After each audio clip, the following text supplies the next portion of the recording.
Saudara, Pusat Pelaporan dan Analisis Transaksi Keuangan atau PPATK memblokir sejumlah rekening bank yang tidak menunjukkan aktivitas transaksi selama 3 bulan atau lebih. Rekening itu dikategorikan sebagai dorman, yakni rekening pasif. Terkait hal ini, PPATK menyebut pemblokiran rekening pasif untuk melindungi nasabah.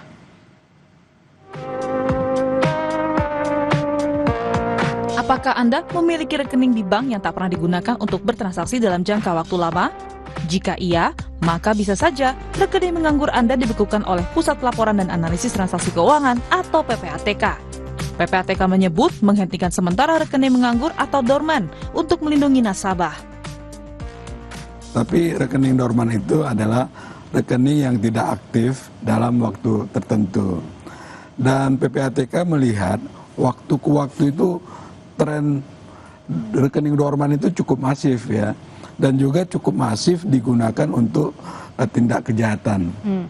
Maka dari itu, dari 1 juta rekening yang kita analisis, yang kita periksa, itu lebih dari 150.000 rekening digunakan untuk kejahatan dan bentuk perlindungan kepada nasabah, kepada masyarakat, ya, tentu kepada saudara-saudara kita, agar mereka terhindar dari tindak pidana kejahatannya.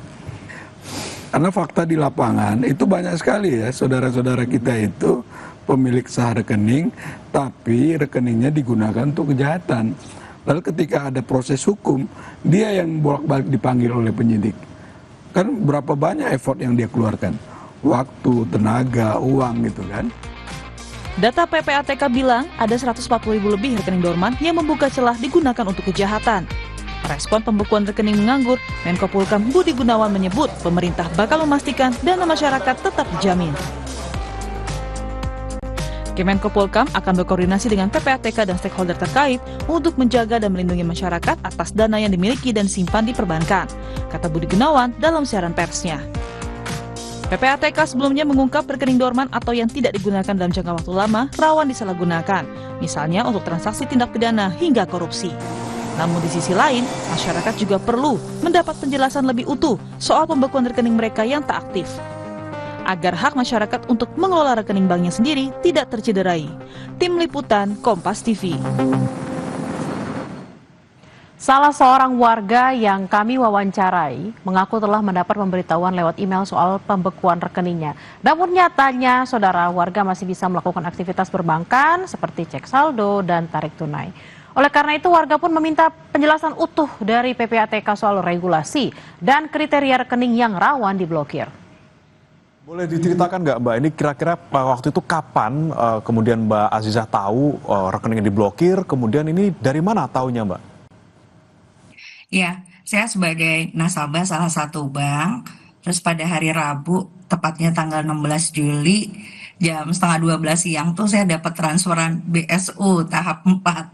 Nah, sorenya jam 5-an gitu malah dapat email dari akun nama banknya, lalu newsletter yang memberitahukan kalau rekening saya itu telah dilakukan penghentian sementara. Di email itu tuh di bawah surat pemberitahuan itu tuh bahkan disertakan form bisa klik di sini. Nah, menurut saya kok jadi kayak nggak sejalan ya antara kebijakan dan implementasinya. Pertama, karena meski sudah mendapat pemberitahuan telah dilakukan penghentian sementara, tapi faktanya rekening saya masih bisa digunakan sampai saat ini. Semalam saat dihubungi tim Kompas TV, bahkan saya memastikan lagi nih apakah masih bisa melakukan cek saldo lewat mobile banking, dan ternyata masih bisa. Ini bukan berarti saya nantangin loh ya, tapi faktanya ini yang saya alami gitu. Oke, tapi ketika kemudian dapat notif dari PPATK itu tadi Mbak, kira-kira selain cek saldo bisa yang lain nggak Mbak? Transfer bisa, nerima bisa? Pengambilan juga masih bisa kok, Masih saya bisa? lakukan di tanggal 17 juga saya masih bisa melakukan tarik tunai.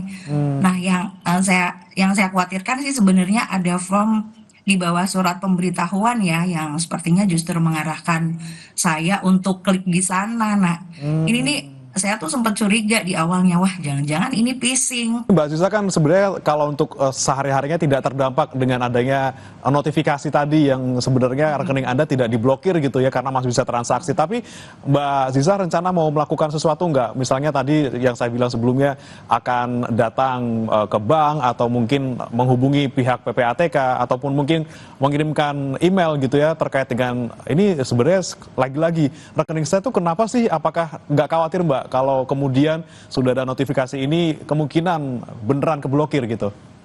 Hmm, Mungkin ya yang nanti bisa saya lakukan, mungkin saya akan coba cek dulu ya ke bank ya, apakah benar-benar rekening ini sudah terblokir. Nah, tapi yang saya mau tanyakan sebenarnya yang kebijakan ini tuh yang menggelisahkan buat ibu mertua ya. Jadi kan karena orang sudah tua lalu begitu mendapat kabar seperti ini kan jadi dia bingung, sementara rekening dia tuh aktivitasnya ya hanya mutasi dari transferan anak-anaknya gitu kan. Transaksinya justru ya masuk dari anak-anaknya yang juga nggak tentu setiap bulan sekali. Nah, apakah ini juga akan terblokir juga? Ya nanti mungkin sih bisa dilakukan pengecekan ke bank juga sih. Saudara, sebagian warga mengaku keberatan dengan kebijakan PPATK yang memblokir rekening dorman atau rekening pasif. Warga menilai kebijakan itu akan mempersulit para nasabah yang biasanya menabung di rekening bank untuk kebutuhan tertentu seperti dana sekolah atau dana darurat. Tak hanya itu, saudara, pembukaan blokir rekening juga dinilai akan merepotkan dan memakan waktu. Akan sangat mengganggu masyarakat sih tentunya ya, karena tentunya memang nggak semua masyarakat menggunakan rekeningnya sewaktu-waktu ya. Cuma dalam kondisi darurat, kalau rekeningnya terblokir pasti akan sangat membuat susah dan membuat rasa tidak nyaman lah ya tentunya. Sebenarnya lebih baiknya tuh ditanya dulu apakah ini rekeningnya masih aktif atau enggak, jangan langsung main diblokir dulu aja gitu. Kalau bisa sih jangan dulu diambil keputusannya, dibuat regulasinya tuh yang lebih jelas dulu. Misalnya kalau emang rekening itunya tidak aktif dan kalau misalnya mungkin karena ketakutan ada fraud juga, rekening yang penipuan atau kayak gimana gitu kan, ya mending digali dulu baru. Kalau menurut saya, kalau sebagai orang kecil, kalau dibekukan itu mengganggu untuk aktivitas saya, buat saya naruh duit di bank, karena buat suatu saat saya butuh, mungkin untuk mengambilkan susah gitu, buat kebutuhan saya juga. Artinya memang ini keberatan Pak ya dengan ada kebijakan? Sangat keberatan.